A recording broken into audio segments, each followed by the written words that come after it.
우리는 하늘의 신령한 복이라는 제목으로 우리 하나님의 말씀을 증거하겠습니다. 2020년이 되니까 새해 인사로 해피 뉴 이어 이렇게 많이 인사를 하고 있습니다만은 우리 한국에서는 한국어로 하면은 보통 새해 복 많이 받으세요 이렇게 인사를 합니다. 근데 사실 우리 에베소서의 말씀을 통해서 우리는 이미 복을 많이 받았을 뿐 아니라 오늘 말씀을 자세히 보면은 하늘에 속한 신령한 모든 복을 다 받았다라고 이야기를 하고 있습니다. 그래서 어떻게 보면 우리 기독교인의 인사는 받은 복을 누리십시오 이렇게 인사하는 게 더 맞는 것 같아요. 그래서 오늘 저는 여러분들에게 에베소서에서 기록하고 있는 하나님께서 성삼위 하나님께서 우리에게 주신 이 하늘에 속한 신령한 모든 복을 받은 그 복이 도대체 뭐냐에 대해서 좀 보려고 합니다. 여러분 함께 이 말씀을 보면서 내가 생각하는 복하고 하나님께서 생각하는 복하고 차이가 있다면 우리는 그 부분을 해결을 하셔야 됩니다. 왜냐하면 그렇잖아요. 복이라고 하는 개념도 내가 생각하는 복을 받는 것도 우리는 복 받았다 이렇게 생각할 수도 있잖아요. 근데 중요한 거는 우리는 하나님의 자녀들이기 때문에 하나님께서 정하신 복을 받아 누리는 게 하나님의 자녀된 우리들이 마땅히 찾고 구하고 누려야 될 복인 줄로 믿습니다.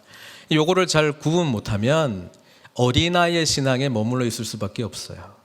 어린아이는요, 자기가 이것만 있으면 행복할 것이다라고 하는 것을 딱 정해버리면 그거 아니면 떼쓰는 경향성이 굉장히 많이 있습니다. 그런데 부모 입장에서는 뭐 줄 수는 있는데 이게 정말 이 자녀가 받아야 될 진짜 중요한 복이 아니라면 우리는 성숙한다라고 하는 측면에서는 부모가 정말 이 자녀에게 주고자 하는 그 복이 무엇인지를 알아야 되고 그 복을 온전히 누리는 게 우리에게 가장 좋은 복된 삶인 줄로 믿습니다.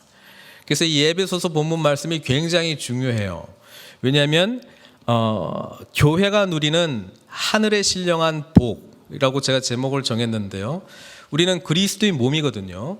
근데 그리스도의 몸된 교회로서 우리가 반드시 누려야 될 복을 오늘 쫙 다 열거 해놨습니다. 그래서 우리는 이 복을 제대로 알고 있는지를 점검해야 되고 그 복을 정말 소망하고 있는지, 소망하지 않는다면 왜 소망하지 않는지 막 쭉 읽었는데 내가 생각하는 복하고 좀 거리가 멀어. 그러면 왜 그런지를 진단하셔야 우리는 주님과의 관계 속에서 더 깊은 복의 은혜로 나아갈 수 있다고 하는 것입니다. 그래서 굉장히 중요한 겁니다. 하나님의 복의 마스터 플랜이라고 저는 부르려고도 하는데요. 이 복이 내가 소망하는 복이 되게 하기 위한 기도를 우리는 하셔야 되고요. 하나님께서 작정하신 이 복을 복 그대로 내가 볼 수 있는 눈이 열게 해달라고 기도도 하셔야 되고요. 사도 바울이 그 기도를 합니다만은 그것을 우리가 깨달아야 됩니다. 제 번역본을 2개 드린 이유는 때로는 우리 개역 개정으로 번역되어 있는 게 이렇게 막 피부로 와닿지 않은 수가 있어요. 근데 이렇게 새 번역은 오늘 우리의 언어로 번역을 해놨기 때문에 이게 좀 와닿을 수 있을 것 같아요. 그래서 제가 어떻게 보면 오늘 설교를 하긴 합니다만은 좀 성경 공부를 하는 느낌이 좀 들 것 같아요. 그래서 제가 질문을 할 때 본문을 잘 보시고 대답을 좀 해주셨으면 좋겠습니다. 일단 첫 번째 질문은요. 3절부터 14절까지 몇 개의 문장으로 되어 있는 것 같아요. 문장이 한 몇 개 되는 것 같아요.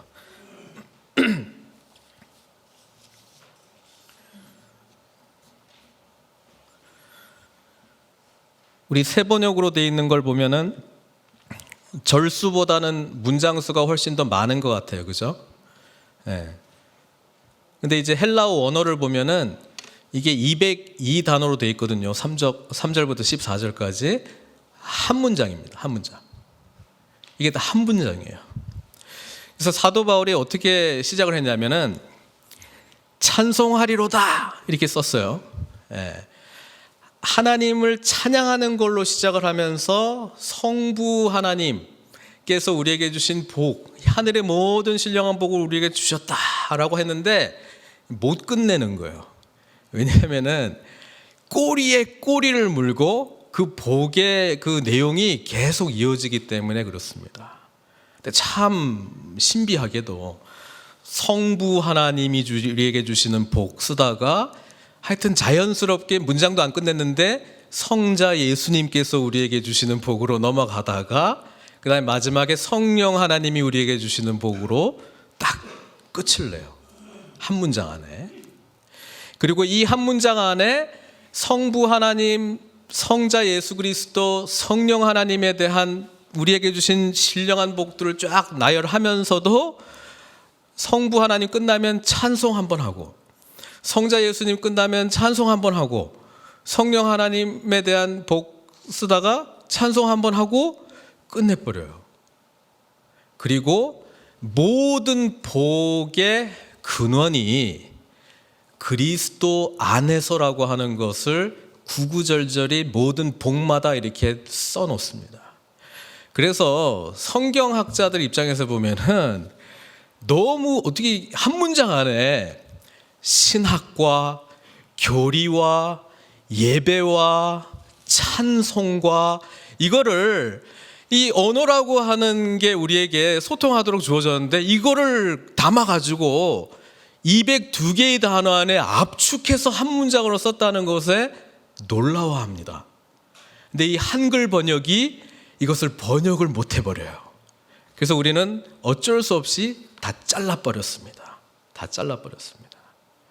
그래서 에베소서만큼은 정말 사도 바울이 어디서 복음을 쓰고 있냐면은 하늘에서 쓰고 있어요. 하나님의 관점으로 우리를 바라보시고 우리를 향하신 하나님의 뜻을 전하는 관점에서 쓰고 있기 때문에 저희가 새벽 그 예배 때 요한복음 말씀하면서 예수님 이런 말씀 하시잖아요. 내가 하늘에서 온 자고 하늘의 일을 말하는데 너희가 지금 땅에서 이루어진 이야기도 내가 전하고 있는데 못 알아들으면 어떻게 하느냐 그런 말 하잖아요. 그러니까 어떻게 보면은 하늘의 언어를 그리스도 안에라고 하는 그 은혜를 우리가 누리지 못하면은 못 알아듣는 거예요. 그래서 저는 에베소서의 이 말씀이야말로 우리가 주님과 어떤 관계를 맺느냐를 진단할 수 있는 리트머스 시험지하고 같다. 저는 이렇게 생각합니다. 이거 읽는데 뭐 별로 감흥도 없고 뭐야 이런 생각이 많으면은요 아직 그리스도 안의 은혜를 충분히 못 누리고 있는지도 모르겠습니다. 그래서 저는 오늘 말씀을 제가 쭉 전하기는 하겠습니다만은 늘 도전이 그리스도 안에 있을 때만 누릴 수 있는 복이거든요. 그러니까 그리스도 밖에 있는 사람, 그리스도 옆에 있는 사람, 그리스도 근처에 있는 사람은 못 누려요. 안에 있을 때만 누릴 수 있는 복이기 때문에 그렇습니다. 무슨 말인지 알겠습니까? 그래서 그리스도 안에 있을 때 이것이 가치 있는 것으로 보여지는 것이지 그리스도 밖에 있으면은 가치 있는 것으로 여겨지지 않습니다. 마치 성막하고 똑같아요. 성막을 바깥에서 보면은 뭐만 보입니까? 세마포 천만 보입니다. 그리고 그 지성소를 덮고 있는 이 뭡니까? 이 옷이 있어요. 예. 그 뭐 시커먼 게 보여요. 그리고 그 위에 구름 기둥하고 불 기둥만 보여. 뭐 신비하기는 하죠. 그런데 지성소 안에 들어가야지만 뭘 보여요? 예, 전부 황금 칠해져 있거든요. 예, 밖에서 보는 거하고 안에서 보는 거하고는 이게 천지 차이는 거예요. 그러니까 똑같이 교회를 나와도 그리스도 근처에 있는 사람, 그리스도 곁에 있는 사람, 그리스도 안에 있는 사람, 여전히 그리스도하고 멀리 있는 사람은 같은 예배를 듣고 같은 말씀을 들어도 질적으로 경험하는 게 틀릴 수밖에 없는 거예요. 그러니까 똑같은 말씀이 어떤 사람은 너무 지루하고 똑같은 말씀이 어떤 너무 막 하나님께서 지금 나한테 말씀하시는 걸 천차만별이에요. 그러니까 문제는 뭐냐면 키는 우리가 주님과의 관계 속에서 지금 어디 있느냐 그겁니다. 그래서 늘 우리 신앙생활의 관심과 관점은 그리스도 안에 있느냐, 얼마나 깊이 있느냐, 그거를 찾아가셔야 되는 거예요. 예, 머리로 안 지식도 한계가 있습니다. 그러나 그리스도를 안에 있다라고 하는 것은 전인격적인 personal relationship, 관계를 맺고 있다는 것이거든요. 그분의 숨결, 성령님의 은혜를 경험하고 있다는 말이거든요. 그분을 실제로 만나고 있다는 것이거든요. 그분의 마음을 읽고 있다는 것이거든요. 소통하고 있다는 것이거든요. 그래서 그분께서 하시는 하늘의 언어를 들으면 감격할 수밖에 없는 거예요. 그래서 오늘 3절부터 14절의 내용 굉장히 중요합니다. 그래서 제가 이 짧은 시간에 이거를 한다는 것도 참 무리이긴 합니다만은, 한 문장을 길게 설교할 것 같습니다. 그래서 같이 보셨으면 좋겠습니다. 일단 3절부터 14절 구조가 주는 말씀이 있어요. 구조가 주는 메시지가 있어요. 그냥 글을 아무렇게나 쓰질 않고요, 어떤 특별한 구조를 가지고 썼다는 구조 자체가 주는 메시지가 있다는 것입니다. 예를 들어서 이렇게 저 혼자 이렇게 쳐다보고 여러분 다 이쪽으로 쳐다보고 있잖아요. 그러면 이 구조 자체가 주는 메시지가 있어요. 뭐냐 하면은 누구 말만 들으라는 거예요? 앞에 서 있는 사람 말만 들으라는 거예요. 이 세팅 자체가요. 그러니까 모든 글은 어떤 구조를 통해서 그냥 그 구조가 전하는 메시지가 있습니다. 근데 사도 바울이 3절부터 14절까지 한 문장을 쓸 때 성삼위 하나님의 구조로 썼어요. 그리고 복이 나올 때마다 앞에는, 우리 한글 개역 개정은 히브리어 원어에 더 가까운 번역이기 때문에 그리스도 안에서 또는 그리스도를 통하여라고 하는 11개가 다 나와 있습니다. 근데 새 번역에는 제가 세 보니까는 11개까지는 안 나오더라고요. 억지로 이렇게 찾아내야 되긴 하는데 안 나옵니다. 그래서 그리스도 안에서라고 하는 이 단어가 계속 반복되어 나오면서 성삼위일체 하나님께서 우리에게 주신 축복, 성부 하나님 3개, 성자 예수 그리스도 5개, 성령 하나님 2개, 10가지의 복을 여기서 기록을 하고 있습니다. 그래서 그 구조를 가지고 보시고, 아까도 제가 말씀드렸듯이 찬양으로 시작해서 찬양으로 끝납니다. 그렇죠? 하나님에 대해서 우리에게 주신 복, 찬양, 영광의 찬송이 되게 하려 하심이라. 성자 예수 그리스도에 대해서 쭉 5가지 복 이야기하고, 영광의 찬송이 되게 하려 하심이라. 그리고 마지막에도 영광의 찬송이 되게 하려 하심이라. 그러니까 예수 안에 있는 자는요, 이렇게 찬양할 수밖에 없어요. 우리의 반응이.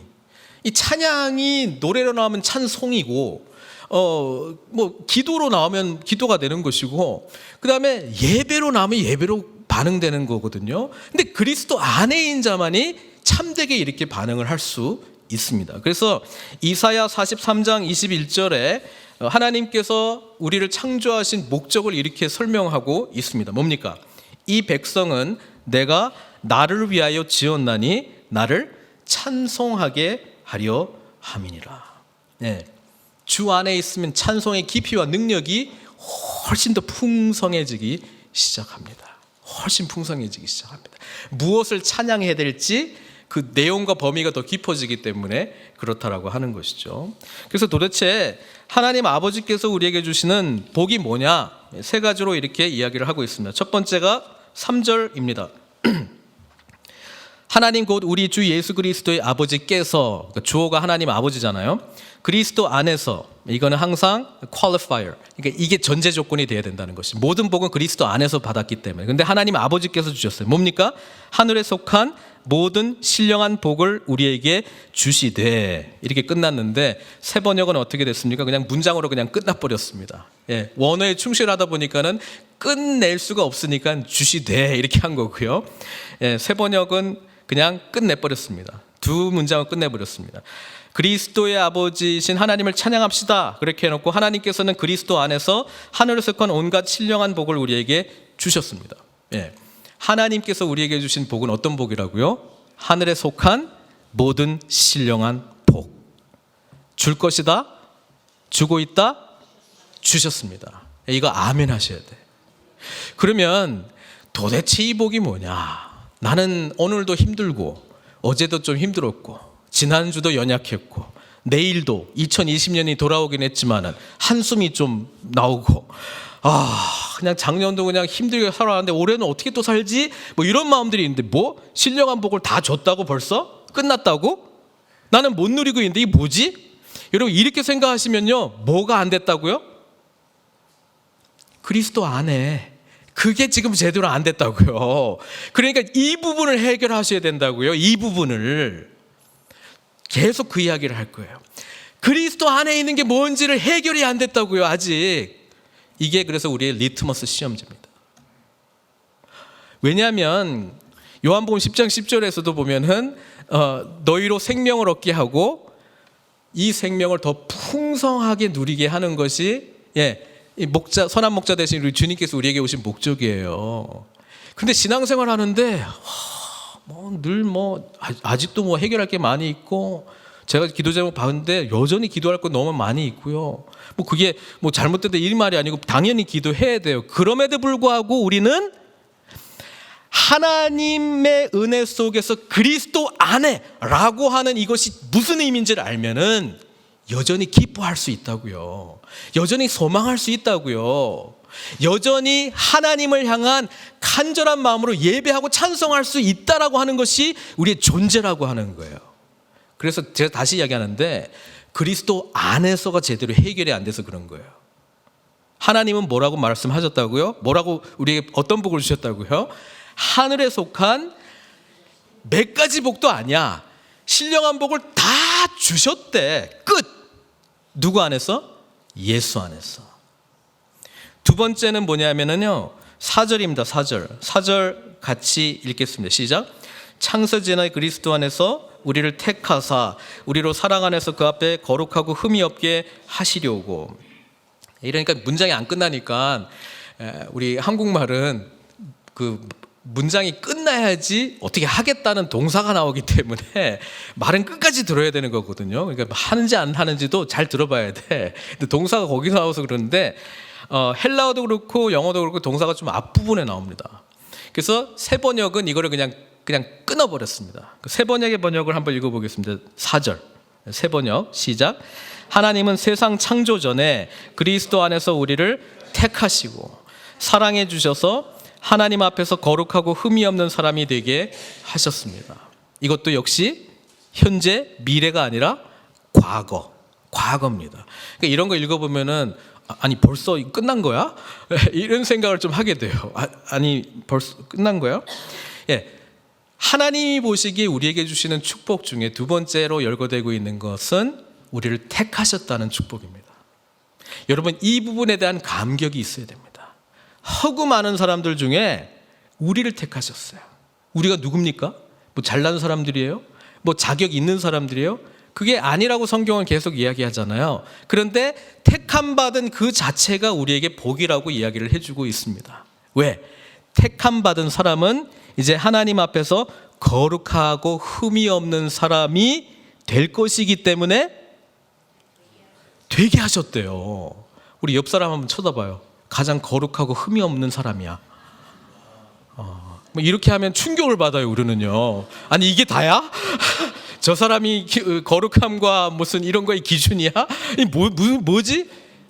이해를 못하는 게 뭐 때문이라고요?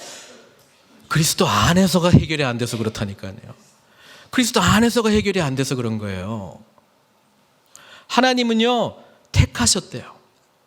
여러분, 이 택함 때문에 죄 가운데, 소망 없는 가운데, 인간의 욕망 가운데 살아가는 우리들이 방향 전환을 해가지고 하나님께로 나아갈 수 있는 자가 되었습니다. 그래서 여기서 말하는 것은 조금 더 깊이 이야기하면 신분의 변화로서의 우리 거룩함을 지칭하기도 하지만 그걸 사실 더 말하는 게 더 많아요. 우리는 땅에 속한 사람들이 아니고 이제는 물과 성령으로 난 자, 거듭난 자가 되었기 때문에 어디에 속한다고요? 하늘에 속했다는 거예요. 남자분들은 군대 갔다 오셨으면은 민간인 신분에서 그냥 갑자기 영장 날라오면 군인 신분이 되는 것처럼 훈련소 가게 되면 군인 신분 돼 그거예요. 그러면 갑자기 군복 입었다고 군인입니까? 아니잖아요. 그런데 신분은 확실히 바뀌었어요. 이게 그리스도 안에서 일단 시작점이에요. 그게 끝이 아니에요. 무슨 말인지 알겠습니까? 그런 의미에서 거룩하고 흠이 없는 자로 십자가 때문에 여겨주시는 거예요. 아닌데 그렇게 여겨주시고 그렇게 바라봐 주시는 거예요, 하나님이. 그런데 그게 끝이 아니라니까요.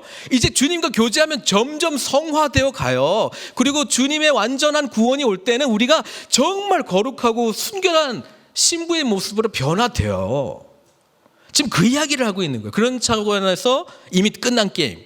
우리는 땅에 속한 사람이 아니야. 죄의 종로를 타는 사람이 아니야. 우리는 하나님 소유라고 하는 것을 이야기해주고 있다는 의미에서 택함 받았다, 그 이야기를 하고 있습니다. 그리고 그것 또 못 알아들을까 봐 세 번째 축복을 이야기해주고 있는데 5절이죠. 그게 뭐예요?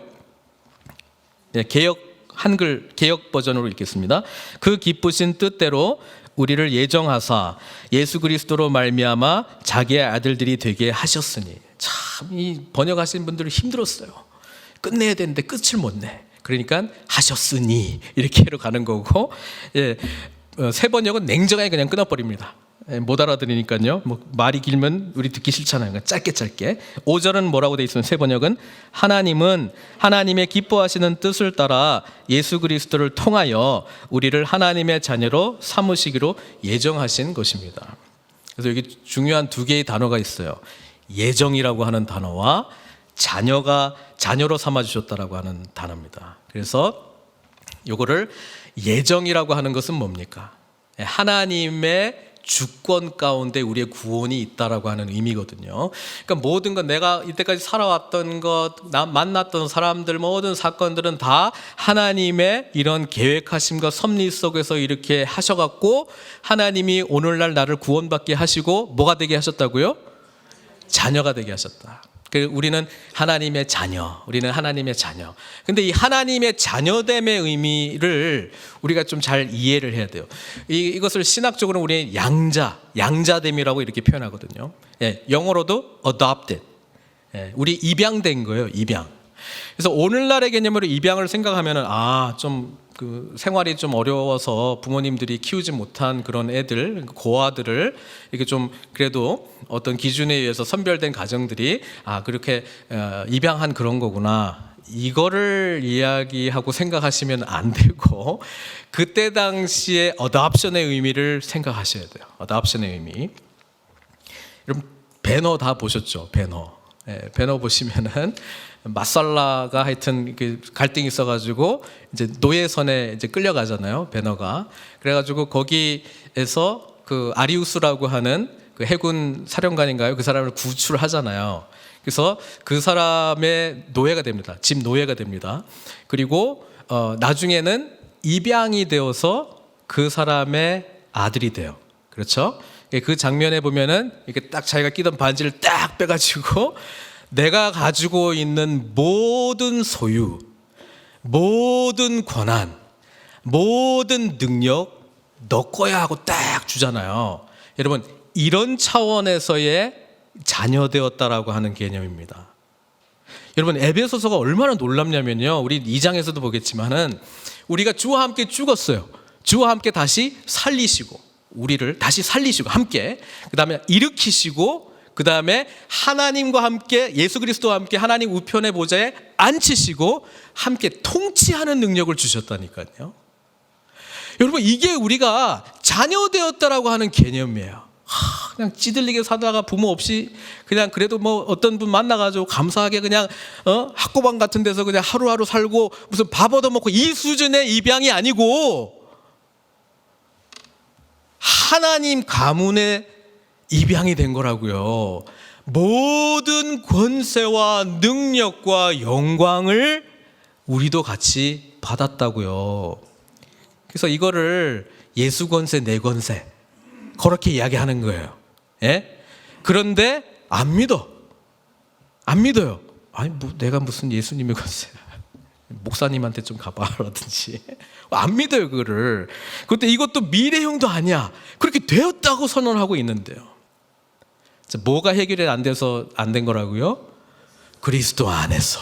이게 해결이 안 돼가지고 이게 뭔 말인가 이해가 안 되는 거예요. 이해가.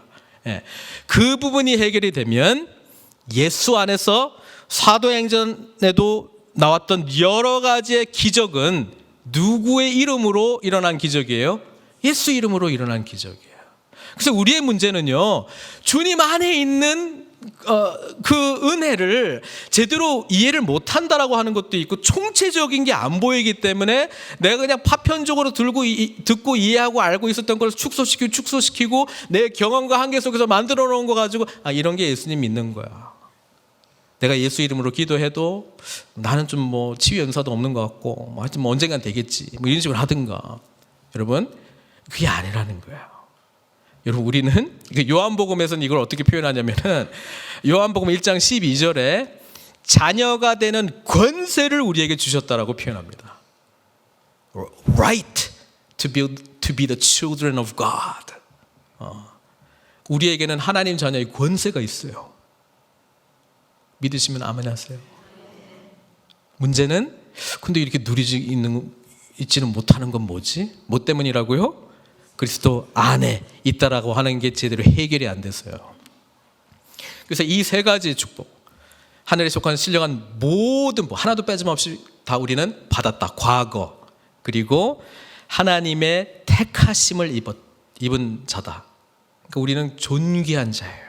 그리고 하나님의 자녀로 입양되었다. 그리고 이 모든 걸 하기 위해서 하나님이 주권과 섭리 속에서 우리를 예정하셔가지고 이렇게 되도록 해주셨다라고 하는 것이 놀라운 은혜입니다. 놀라운 은혜요. 사도 바울이 이걸 적다가 끝을 못 내요. 아직 예수님이 남았어. 그렇죠? 그래서 예수님으로 지금 자연스럽게 넘어가는데, 넘어가기 전에 그래도 찬송 한번 하고 넘어가요. 그게 뭐냐면은 6절에 나오죠. 하나님의 영광스러운 은혜를 찬미하게 하셨습니다. 개역 개정 표현으로 쓰면은 은혜의 영광을 찬송하게 하려는 것이라 이렇게 표현합니다. 그리고 예수님한테는 이제 좀 해당 사항이 많아요. 왜냐하면 성부 하나님께서 주신 축복도 그리스도 안에서 된 거기 때문에 실제로 그리스도께서 오셔가지고 하셨던 우리에게 주신 복은 더 많이 있겠죠. 근데 원어대로 하면은 우리 한글 성경에서는 제일 먼저 나오는 게 은혜의 풍성함인데, 이거는 순서상으로 보면은 좀 뒤에 나오고요. 제일 먼저 튀어나오는 단어는 속량이라고 하는 단어입니다. 속량. 속량이라고 하는 단어가 엄청나게 중요한 단어인데, 여기 그 7절에 보면은 예수님께서 우리에게 주신 세 가지 축복이 다 나와 있거든요. 첫 번째가 속량인데, 세 번역은 속량을 뭐라고 번역을 했습니까? 구속. 성경 잘 모르는 분들은 구속 그러면 뭐가 생각이 나요? 뭐 감옥 가는 거, 뭐 이런 거 생각이 나요. 우리는 구속 그러면 감옥에서 나오는 걸 생각하셔야 됩니다. 그렇죠? 나오는 걸 생각해야 돼요. 속량이라고 하는 단어가 헬라어로 번역을 될 때에 보통 두 가지 단어로 번역이 돼요. 두 가지 단어를 속량이라고 하는 단어, 구속이라고 하는 단어를 쓰는데, 첫 번째 단어는 아고라조라고 하는 그런 동사가 있습니다. 이건 뭐냐면은 시장에 가가지고 물건을 사는 거예요. 그러면 시장에 가서 물건을 값을 주고 사는 건데, 그 물건을 보통 우리가 뭐 그 값을 지불했다, 뭐 시장에서 값을 지불했다라고 하는 아고라조, 평상시 우리가 쓰는 단어랑 비슷하죠. 근데 여기 에베소서에서 이 속량, 구속이라고 하는 단어를 쓸 때는 그 아고라조를 안 썼습니다. 특별한 단어를 썼습니다. 어떤 단어를 썼냐면은 루트로라고 하는 단어를 썼습니다. 루트로. 근데 이 루트로라고 하는 단어는 로마 시대, 그리스 시대, 헬라 시대를 이해를 못하면은 오늘날에는 없을 단어입니다. 만약에 쓴다면은 나쁜 의미로 씁니다. 이 루트로라고 하는 단어의 뜻은 뭐냐면은 사람을 값을 주고 사는 겁니다. 근데 내 노예로 삼고 싶어서 사는 값을 지불하는 것이 아니고, 노예를 뭐 해주기 위해서, 자유인으로 만들어주기 위해서 값을 지불할 때 루트로라고 하는 단어를 씁니다. 그래서 여기에서 이 단어를 썼다라고 하는 것은 예수님께서 우리를 뭐 했다고요? 자유하게 하기 위해서 값을 지불하셨는데, 그 값이 여기서는 뭐라고 되어 있습니까? 예수 그리스도의 피값입니다. 여러분, 이 은혜를 그리스도 안에 있지 않으면 경험 못합니다. 여러분, 우리의 가치는 어떤 가치라고요? 예수 그리스도의 생명의 값이라고요. 그것을 예수님이 직접 지불하셨다라고 하는 거예요. 이 부분에 대해서 감격이 없는 거는 뭐가 문제가 있다고요? 그리스도 안. 이게 아직도 개념적으로는 이해가 되는데 존재론적으로, 인격적으로 아직 이해가 안 되는 거예요. 여러분, 이 부분을 해결하셔야 돼요. 여러분, 지금 우리는 뭐 자본주의 시장 경제 논리에 의해서 살아가고 있기 때문에 어쩔 수 없이 가치를 돈으로 매겨요. 돈으로요. 예? 그래서 내가 복됐다, 잘 되고 있다 이런 것도 그런 거하고 좀 이렇게 연장선상에서 생각하는 경향성이 있습니다. 지금은 좀 힘들지만 앞으로는 잘 될 거예요. 그 말 속에도 그런 게 좀 있고요. 우리 자녀들이 좀 잘 되었으면 좋겠습니다. 축복해 주세요라고 하는 말 속에도 그런 게 좀 담겨져 있어요. 근데 오늘 본문에서 나오는 내용을 보면은요, 그런 개념이 없어요. 우리의 값어치는 일단 매겨졌어요. 그런데 이 세상을 살아가는 우리들은 어쩔 수 없이 세상의 값어치를 서로 매겨요.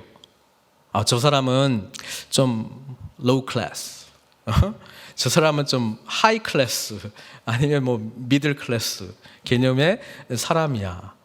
사는 것도 그렇고 씀씀이도 그렇고 보여지는 것도 그렇고 생각하는 것도 그렇고 거기에 넘어가시면 안 됩니다. 우리는 그 부분에 흔들려서는 안 된다라고 하는 것인데 이 부분도 역시 해결을 하려면 뭐가 해결이 돼야 돼요? In Christ. 그게 해결이 안 되면은 해결이 안 돼요. In Christ가 해결이 안 된 분들은 그래서 오늘날 세상에서 말하는 복을 누리게 해달라고 예수 이름을 빌려와요.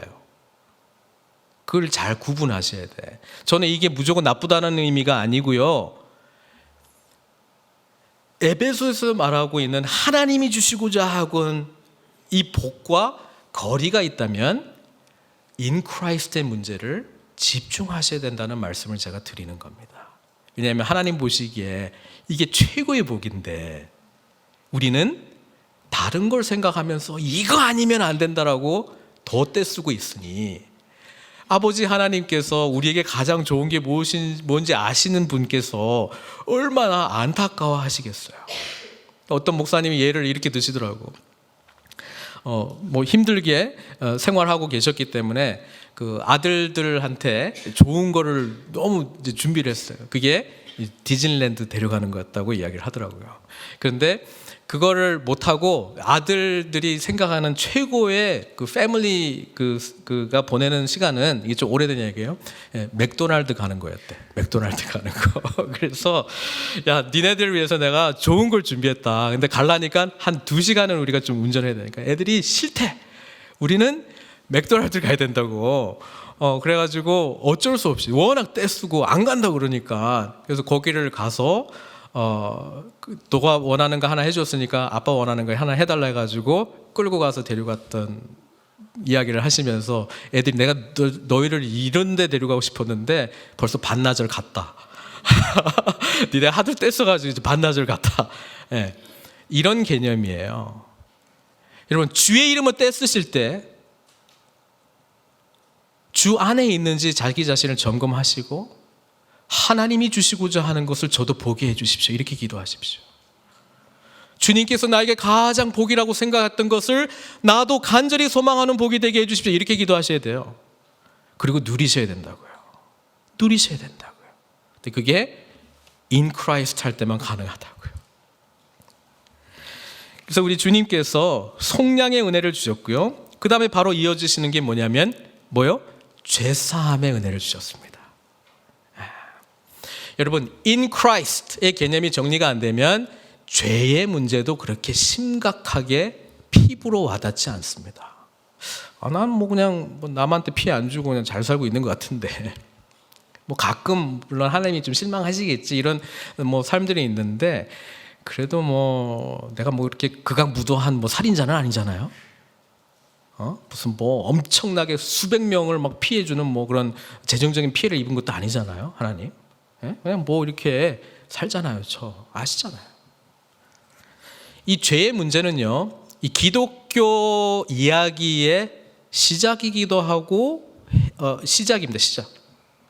죄 때문에 사실 오늘날 우리가 살아가는 삶이 이 모양 이 꼴이 되었다라고 성경은 설명하고 있습니다.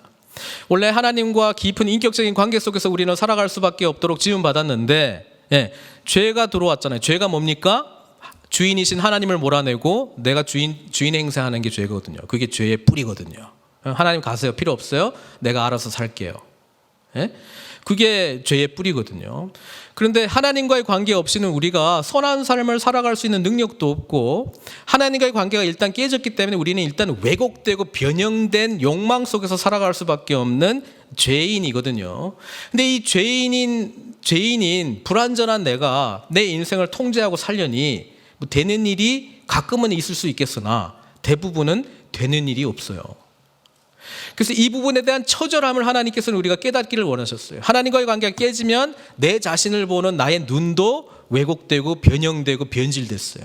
그래서 세상 사람이 주는 가치에 내가 현혹되어서 나도 그렇게 살아야지, 그렇게 복된 삶을 살아야지, 막 이리 휘둘리고 저리 휘둘리고 세상 풍조에 밀려갈 수밖에 없어요. 기준도 없고. 그리고 하나님께서 우리에게 허락하신 공동체 속에서의 놀라운 풍성한 은혜를 누리라고 했는데 그것도 일단 처음부터 죄 때문에 깨져버렸어. 그렇죠? 뼈 중에 뼈에 살 중에 살이라고 했던 부인부터 해서 깨졌어요. 이제는 하나님이 나와 함께 하신 저 여자 때문에 이런 일이 났습니다. 사단이 났습니다. 이렇게 말하고 있으니 모든 관계가 다 틀어졌잖아요. 그래서 행복한 관계를 어떻게 하면 살아가는지 모르면서 그냥 이리 치이고 저리 치이고 살아왔어요. 게다가 세상은 내가 열심히 살려고 하는데 노동에 대한 정당한 대가를 안 줘요. 그렇죠? 수고해야 되는데 땀 흘려 일해야 되는데 맨날 땅에서는 엉겅퀴하고 가시덤불만 나. 이런 게 우리가 살아가고 있는 세상이거든요. 근데 예수님이 오셔가지고 이 깨어지고 망가진 세상을 전부 회복시켜 주시겠다고 하는 게 복음의 능력인데, 그렇게 하자니 죄의 문제를 해결해야 돼. 내가 주인 자리 차고 있었던 걸 내려놓고 이제 주님께서 주인이 되셔야 돼. 그러려면 죄의 문제를 해결해 주셔야 되는데 이 죄의 종로로 타면서 사망으로 갈 수밖에 없는 나를 구원해 주실 분은 주님밖에 없어. 그래서 예수 그리스도를 믿고 예수 그리스도께서 나를 위해서 십자가에서 죽으셨다라고 하는 것을 아멘으로 받아들이면서 나의 죄사함의 은혜를 받아야 하나님과의 바른 관계, 내 자신을 온전히 볼 수 있는 관계, 이웃들과의 회복된 놀라운 은총의 공동체를 이루는 관계, 그리고 세상 속에서 하나님 나라를 세워나가는 일꾼으로서 사역자로 쓰임받을 수 있다라고 하는 것이 성경이 말해주는 놀라운 축복이라고 하는 것입니다. 와, 엄청나게 빨리 이야기했네요. 제가 생각해도 성령의 은혜 속에서 한 것 같아요. 예, 한 번도 쉬지도 않고. 예. 정말 놀라운 거예요, 이게. 죄싸움의 은혜. 근데 in Christ가 해결이 안 됐잖아요. 죄가 윤리적으로 판단을 하든지, 나는 이렇게 하는데 저 사람 뭐 이렇게 하고 그 죄의 열매 맺는 거 가지고 내가 덜 죄인이고 더 죄인이고 뭐 이런 거 막 판단하고 해결이 안 되는 이야기를 계속해요. 네. 주인 자리가 하나님이시냐 그거를 봐야 되는데, 근데 그거는 in Christ의 은혜를 경험한 사람만이 감 잡고 그쪽으로 갈 수 있는 거예요. 세 번째는 그 은혜를 알면 우리가 보통 쓰는 은혜라고 하는 단어, 은혜라고 하는 단어가 여러 가지로 많이 쓰이는데 하나님의 놀라우신 사랑, 그냥 나는 받을 수밖에 없는 그 사랑, 그렇죠? 그게 더 풍성해진다라고 하는 축복을 누리게 됩니다. 이 은혜가 얼마나 풍성하면 in Christ의 관계로 들어가면 들어갈수록 은혜는 더 커져버려요. 이 은혜가 커져가면 커져갈수록 나는 찬송하고 감사하고 기뻐할 수밖에 없어. 그래서 제가 이 이야기 되게 많이 듣거든요. 이 성경에 나와 있긴 한데 이거 불가능한 것 아닙니까? 항상 기뻐하라, 쉬지 말고 기도하라, 범사에 감사하라. 이는 그리스도 예수 안에서 너희를 향하신 하나님의 뜻이니라. 이거 실제로 불가능한 거 아니에요? 불가능하죠. 뭐가 해결이 안 됐으면, in Christ가 해결이 안 되면, in Christ가 아주 얕으면 해결이 안 되죠. in Christ의 은혜를 정말 깊이 누리는 분은 감사할 수밖에 없는 거예요. 쉬지 말고 기도하라는 게 뭐냐면 내 기도 올려드리라는 게 아니고 주님과 늘 소통하고 교제하는 거잖아요. 그리고 모든 게 감사해. 하나님께서 나를 택정하시고 자녀 삼아주시고 하나님의 나라가 저렇게 완성될 건데, 이런 삶 속에서 하나님의 뜻도 분별이 되고 성령님께서 총체적인 게 다 그냥 감사밖에 없어. 그리고 9절에 우리 하나님께서 주시는 놀라운 복이 있다고 그러는데 한번 같이 읽겠습니다. 시작. 그 뜻의 비밀을 우리에게 알리신 것이요 그의 기뻐하심을 따라 그리스도 안에서 때가 찬 경륜을 위하여 예정하신 것이니. 가끔 이 구절을 읽고 그 다음에 10절도 읽겠습니다. 시작. 하늘에 있는 것이나 땅에 있는 것이 다 그리스도 안에서 통일되게 하려 하심이라. 이게 엄청난 이야기를 여기 쓴 건데요. 보통 읽으면 이거 뭔 말인지 잘 몰라요. 그래서 새번역의 도움을 좀 받겠습니다. 새번역 9절 10절 읽겠습니다. 시작. 그리스도 안에서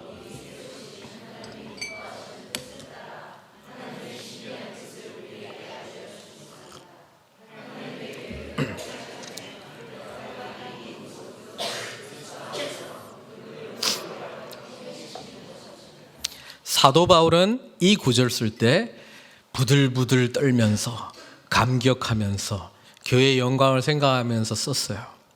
근데 그리스도 안에서 이 부분이 이렇게 깊이 해결이 안 되신 분은 뭔 말이고 이렇게 반응할 수밖에 없어요. 별로 감흥이 없어요. 하나님께서 보세요. 그 뜻의 비밀을 우리에게 알려주셨대요. 예수님 안에서 드디어 내가 이걸 알려주기 위해서 예수님을 보는데 너희들은 드디어 알게 됐구나 이렇게 했는데 정작 우리는 잘 몰라. 그 뜻의 비밀이. 그리고 새 번역은 뭐로 번역을 했냐면은 하나님의 신비한 뜻이야. 근데 아무리 읽어봐도 별로 신비하지 않아. 뭐냐면은요 10절인데요. 하나님의 계획은 때가 차면 하늘과 땅에 있는 모든 것을 그리스도 안에서 그분을 머리로 하여 통일시키는 것입니다. 사도 바울은요, 우리가 신앙생활을 하고 예수님을 믿는 거를 그냥 죄의 문제를 해결해 주신 주님, 그래서 저는 이제 주님을 나의 구주로 믿습니다. 아멘. 그리고 이 세상에서 뭐 여러 어려운 일도 있지만 그래도 행복하게 좀 살고 이제 이 세상 마무리할 때 제가 하나님 나라로 가는 것을 저는 믿습니다. 이런 단편적인 것만 주시기 위해서 예수 그리스도께서 이 땅 가운데 오신 것이 아니라고 하는 이야기를 해주고 있습니다. 모든 우주 만물의 회복을 이야기하고 있습니다. 그래서 계시록은 이거를 어디로 끌고 가냐면은 우리가 이전에 경험하지 못한 새 하늘과 새 땅이 우리에게 주어질 것입니다. 새로운 하나님의 질서 가운데 하나님의 나라가 완성될 것입니다. 라고 하는 이미지를 이제 이미지 언어로 이렇게 표현을 해놨는데 그 선물을 우리에게 주셨다라고 하는 거예요. 그래서 이거를 신학적인 용어로 저는 종말론적인 신앙이 분명해져야 돼요. 마지막에 결국이 어떻게 될 것인가가 분명해야 돼요. 이게 분명하면 오늘 어떻게 살아가는 게 보여져요. 근데 이것을 누구를 통해서만 알 수 있다고요? 그리스도 안에서 있을 때. 그러니까 이 부분이 해결이 안 되면은 대부분의 사람들은 주로 뭘 집중하면서 살까요? 오늘을 집중하면서 삽니다. 오늘 이 문제가 나에게 최대의 문제야. 이것만 해결이 되면 나는 행복해질 것 같아. 근데 사실은 그리스도 안에 있는 당신과 주님과의 관계가 해결이 돼야 이 문제가 본질적으로 해결이 되는 거예요. 그렇잖아요. 우리는 하나님께서 예정하신 교회를 통해서 이루시고자 하는 이 우주론적인 통일의 역사 가운데 우리를 포함시켰는데 정작 우리에게는 그런 감흥이 별로 없어. 그건 알겠는데 하여튼 지금 뭐 집안의 문제도 있고 그렇죠? 뭐 사회도 좀 힘들어가는 것도 있고 이걸 좀 해결해 주십시오. 예수 이름으로. 절대로 이 기도를 제가 비하하는 것이 아닙니다. 필요합니다. 그러나 그 기도와 함께 주님 안에 있는 것이 무엇인지를 더 알게 해달라고 간절히 기도하시면 그의 나라와 그의 의를 구하는 삶 속에 하루하루 나의 필요와 나에게 정말 중요한 것이 뭔지를 나보다 더 잘 아시는 하나님께서 재정립시켜 주시고 우리에게 합당한 대로 응답 주실 거예요. 다섯 번째 그리스도 안에서 우리에게 주시는 축복은 11절입니다. 같이 읽겠습니다. 시작. 모든 일을 그의 뜻의 결정대로 일하시는 이의 계획을 따라 우리가 예정을 입어 그 안에서 기업이 되었으니. 새 번역은 어떻게 되어 있습니까? 시작. 하나님은 그리스도 안에서 우리를 상속자로 삼으셨습니다. 이것은 모든 것을 자기의 원하시는 뜻대로 행하시는 분의 계획에 따라 미리 정해진 일입니다. 자, 한글 성경 두 가지가 다른 번역을 해버렸어요. 하나는 상속자가 되었다라고 표현했고, 개역 개정은 우리가 바로 상속이다라고 번역을 해놨습니다. We are the 기업. 우리가 inheritance라고 하는 걸 번역했고, 우리가 inheritance를 받을 heir, 상속자라고 번역했는데 두 가지 번역이 다 가능합니다. 여러분, 하나님 나라에서는 우리가 하나님의 기업이기도 하고요, 우리를 통해서 하나님의 모든 그 하나님 나라에 속한 것을 다 우리는 상속받은 자 동시에 다 같이 되기 때문에 두 가지 해석이 다 맞다고 저는 보는데요. 그러니까 두 가지 의미를 다 간직하면서 하나님의 나라의 기업이 된 나 자신에 대한 감격함과 하나님 나라의 모든 것을 상속받은 자라고 하는, 그래서 하나님 나라를 계속 이루어갈 함께 동역해야 될 일꾼들의 그런 정체성으로 우리 자신을 생각하고 있느냐. 왜냐하면 예수님이 보시기에 그게 우리에게 주신 최상의 복인데, 그 이야기를 하고 있습니다. 이 부분에 대한 감격, 감동, 또 정리가 안 돼 있다라고 하는 것은 in Christ의 부분에 우리가 좀 더 집중할 필요가 있다는 것입니다. 그리고 찬송하고 13절, 14절은 성령께서 우리에게 주시는 두 가지 축복을 이야기하고 있습니다. 제가 보니까요, 이 구구절절이 하늘에 신령한 모든 축복을 9가지 또는 10가지로 이렇게 정리된 것을 이제 쭉 하는데 이렇게 막 지루해져 가고 있어요. 그래서 이 부분은 in Christ의 정말 하나님께서 주시는 은혜에 대한, 저는 우리 모두의 올 한 해 동안의 도전이라고 저는 생각합니다. 왜냐하면 하나님께서는 이것을 가장 영광스러운 축복으로 말씀하시고 있는데, 우리에게는 이 단어들이 어떤 의미인지에서 깊이 지금 생각하고 성찰해 보라는 뜻이거든요. 성령께서 주시는 두 가지 축복하고 이제 좀 마무리하려고 그러는데, 첫 번째는 뭐냐면요, 성령으로 인치셨다. 이 표현 많이 하잖아요. 성령님으로 우리를 인치셨다. 도대체 이게 왜 축복이냐? 여러분, 인치심으로 인해서 우리가 받는 하나님과 우리의 관계는 세 가지가 있어요. 첫 번째는 secure, 안전하다는 겁니다. 하나님께서는 우리를 안전한 관계로 만들어 주셨다는 거예요. 인을 치셨기 때문에. 옛날에는 뭐 촛농으로 하든지 뭘 하든지 해가지고 자신의 인장반지를 딱 찍잖아요. 그러니까 그 의미는 이거는 하나님의 소유가 되었다라고 하는 뜻도 있고요, 불가침, 아무도 이 관계를 해칠 수가 없다라고 하는 내용이 있거든요. 그래서 안전과 불가침과 소유의 관계가 성령님의 인치심 가운데 있기 때문에 지금까지 이야기했던 모든 하나님의 신령한 축복을 방해할 수 있는 존재는 없다라고 하는 놀라운 은혜가 성령님이 우리 안에 오심으로 주어졌다는 거예요. 그리고 두 번째는 14절하고 우리 새 번역도 같이 읽겠습니다. 이는 우리 기업의 보증이 되사 그 얻으신 것을 속량하시고 그의 영광을 찬송하게 하려 하심이라. 근데 새 번역을 보세요. 14절 어떻게 표현했냐면은, 이 성령은 하나님의 소유인 우리가 완전히 구원받을 때까지 우리의 상속의 담보이시며 우리로 하여금 하나님의 영광을 찬미하게 하십니다. 그러니까 개역 개정에서는 좀 이렇게 부각되지 않는 내용이 뭐냐면은, 우리가 완전히 구원을 받을 때까지 성령님이 하시는 역할은 뭐냐면은 보증, 담보가 되셨다는 거예요. 이 상속의 그 담보가 되셨다. 그러니까 디파짓이 됐다는 거예요. 우린 디파짓 머니는 잘 이해하시잖아요. 저걸 완전히 내가 소유하기 위해서 일단 디파짓을 해야 되잖아요. 근데 그게 성령님이 우리에게 오신 역할이라는 거예요.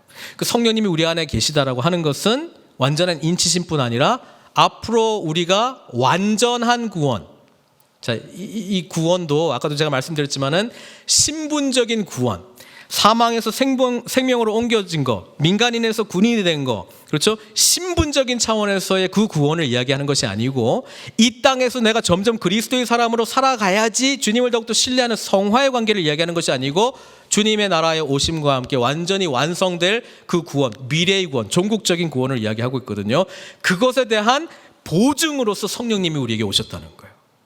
그러니까 이 말은 뭐냐면은, 성령님이 함께 하신다라고 하는 구원의 확신 없이 우리는 살 수 있는 존재들이 아니고 성령님이 내 안에 내주하신다는 이 확신 때문에 우리는 앞으로 도래할 하나님 나라의 상속자이자 그 기업 자체라고 하는 것을 인식하면서, 그러니까 오늘 우리는 힘들어도 승리할 수 있는 거예요.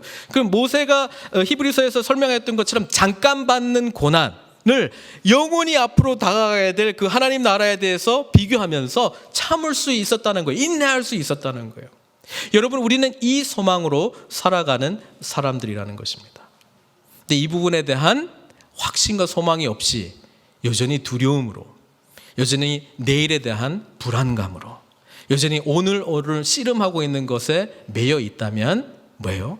미래에 완성될 하나님의 나라의 은혜가 그 안에서, 그리스도 안에서 분명하지 않다라고 하는 것입니다. 그래서 여기까지가 에베소서에서 말하고 있는 신령한 하나님의 모든 복들을 좀 정리를 한 건데요, 제가 다시 물어봅니다. 이것이 저희들에게 감격으로 있습니까? 만약에 아니라면 도전합니다. 여러분, 올 한 해 동안에 해결하셔야 될 문제예요. 나는 그리스도 안에 있는가? 이 부분에 대해서 심각하게 고민하시고 깊이 들어가시기를 바랍니다. 그러기 위한 몇 가지 조언의 말씀. 양육 관계로 들어가십시오. 말씀의 관계 속에서 내 자신을 늘 진단할 수 있는 그 훈련을 받으셔야 됩니다. 그래서 조만간 여러 양육 관계들이 지금 올 교회 가운데 펼쳐지게 될 건데요, 뭐 공적으로든 사적으로든 이 관계 안에 반드시 들어가셔야 됩니다. 그래야 그리스도 안에 있는 풍성한 이 복을 우리는 누릴 수 있기 때문에 그렇습니다. 지금까지 만약에 내 스스로가 알아서 신앙생활 한 것으로 인해서 에베소서 3장부터 14절까지 말하는 이 모든 내용이 충분히 이해되고 경험되어 왔다면 그렇게 하십시오. 그냥 계속 하시던 대로. 근데 그게 아니라면 공동체 안에서 이 복과 은혜를 주시는 그 하나님의 놀라운 인도하심을 우리가 바라보면서 함께 훈련받고 함께 점검하고 무엇보다도 교회 공동체에서 함께 은혜를 누리시기를 주님의 이름으로 축원드립니다.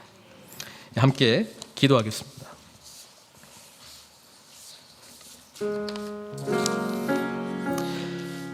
저도 그렇고요, 우리 하나님은 더 그러시고요, 우리가 정말 복된 삶을 살기를 원하고 계세요. 에베소서에서는 이것이 하나님께서 생각하시는 복이라고 분명히 이야기하고 있습니다.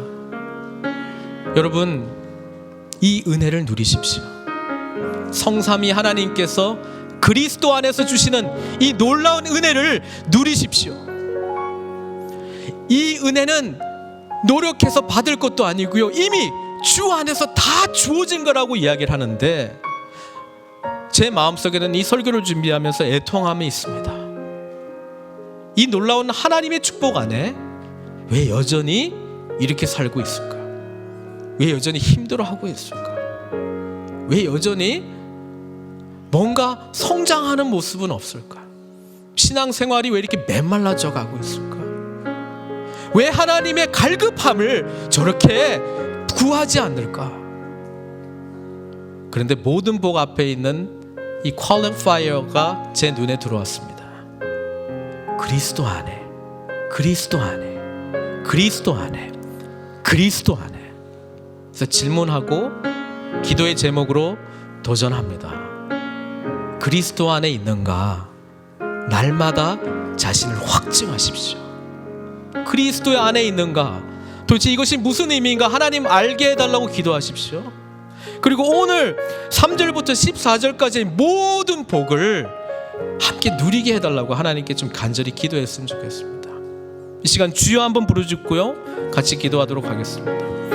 주여 아버지 하나님, 하늘에 속한 모든 신령한 복을 우리가 누리는 자가 되기를 간절히 원합니다. 하나님 아버지, 그리스도 안에 이미 이 복을 우리에게 주신 줄 믿사오니 아버지 하나님 붙들어 주시옵기를 간절히 원하옵고, 하나님 아버지 조건 없이 우리를 선택하신 하나님의 은혜에 감사하면서 아버지 하나님 양자 되심, 그 하나님 아버지 모든 권세를 우리가 다 사용할 수 있는 자로 주님께서 사용하심을 알게 해주시옵기를 간절히 원합니다. 하나님 아버지, 우리를 위해서 죄값을 지불하셨고 우리를 속량하시고 대속하여 죽으신 그 은혜로 말미암아 제사만 은혜를 받았고 아버지 이제 풍성한 하나님의 은혜를 누리게 된 자들로 아버지 하나님 기뻐할 수 있도록 인도하여 주옵기를 간절히 원합니다. 하나님 아버지 계획하심과 통일되게 하신 그 은혜를 우리가 더욱더 알게 하여 주옵기를 간절히 원하옵고, 마땅한 하나님 나라의 상속자로 주님 앞에 일어서기를 간절히 원하오니 아버지 하나님 성령의 인치심 속에서 주의 은혜에 감사드리며 하나님 아버지 구원받은 담보로 아버지 하나님 이 완전한 하나님의 권을 향해서 온전히 나갈 수 있는 자가 될 수 있도록 주님 붙들어 주옵기를 간절히 원합니다.